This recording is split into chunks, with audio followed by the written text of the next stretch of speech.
Yan na si sir, unboxing. Realme 11. Ay, 10 pala. Realme 10 brand new.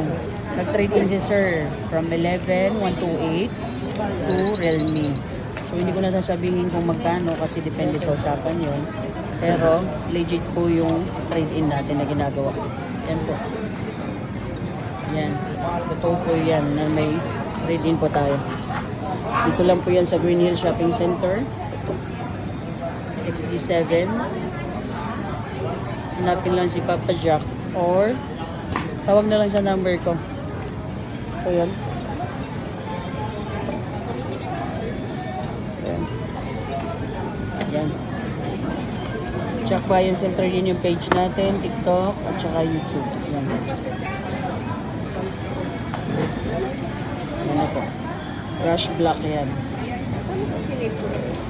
Sarap po na. Sir, ano masasabi mo? Maganda. Legit ba? Legit. Papa Jack yan eh. Thank you.